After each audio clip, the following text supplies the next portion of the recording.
My channel. അപ്പോൾ ഇന്ന് ഹോസ്പിറ്റലിലെ 24ാമത്തെ ദിവസമാണ്. രാവിലെ തന്നെ ഞാൻ ഈ കുറ്റിയും പറിച്ചുകൊണ്ട് പോകുന്നത് റെയിൽവേ സ്റ്റേഷനിലേക്കാണ്. ഇതിനാണെന്ന് ചോദിച്ചാൽ എൻ്റെ ഈ ബാക്കിൽ വരുന്ന സാധനത്തിനെ വിളിച്ചുകൊണ്ട് വരാം. രാവിലെ ഒരു 2 മണി ആയപ്പോഴായിരുന്നു പോയി അമ്മയെ വിളിച്ചുകൊണ്ട് വന്നു. പിന്നെ അമ്മ അവിടുത്തെ കഥകൾ, നാട്ടിലെ കഥകളൊക്കെ ഇരുന്ന് പറയുമായിരുന്നു. പിന്നെ അച്ഛനാണെങ്കിൽ ഇന്ന് തിരിച്ച് നാട്ടിലോട്ട് പോവാ. ഇനി അമ്മയാണ് എൻ്റെ ബൈ സ്റ്റാൻഡർ. അപ്പോൾ അങ്ങിരുന്ന് അച്ഛൻ്റെ ആ ഫുഡൊക്കെ കഴിക്കുമായിരുന്നു. എന്നിട്ട് അച്ഛൻ പോയി സത്യം പറഞ്ഞാൽ എനിക്ക് വിഷമം തോന്നി, ഞാൻ കരഞ്ഞു ഗൈസ്. പിന്നെ ഞാൻ കിടന്നുറങ്ങി. രാവിലത്തെ ഫുഡൊക്കെ കഴിച്ചു. പിന്നെ അമ്മ പായസം കൊണ്ടുവന്നായിരുന്നു, അത് കുടിച്ചു.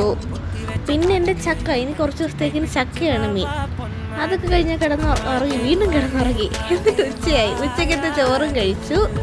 എന്നിട്ട് ഇങ്ങനെ ഇരുന്നിട്ട് ഞാൻ വെച്ച് തണ്ണിമത്തൻ ജ്യൂസ് അടിക്കാമെന്ന് ഞാനത് ജ്യൂസ് അടിച്ച് ഒരു കുപ്പിക്കകത്താക്കി റൂമിൽ കൊണ്ടുവന്ന്. എന്നിട്ട് ഞാൻ നോക്കിയപ്പം വൈകുന്നേരം നല്ല ഭംഗിയുണ്ടായിരുന്നു. പുറത്തോട്ടൊക്കെ നോക്കിയിരുന്നു, റോഡിലോട്ടൊക്കെ നോക്കിയിരുന്നു. പിന്നെ ഞാൻ മുറി വന്ന് എൻ്റെ ഫോൺ തുറന്ന് നോക്കിയപ്പോഴാണ് ഞാൻ ഈ കാഴ്ച കാണുന്നത്. ഇത് മറ്റാരുമല്ല, ഞാൻ തന്നെയാണ്. എൻ്റെ ഫ്രണ്ട് എനിക്ക് അയച്ചു തന്നെയാണ്.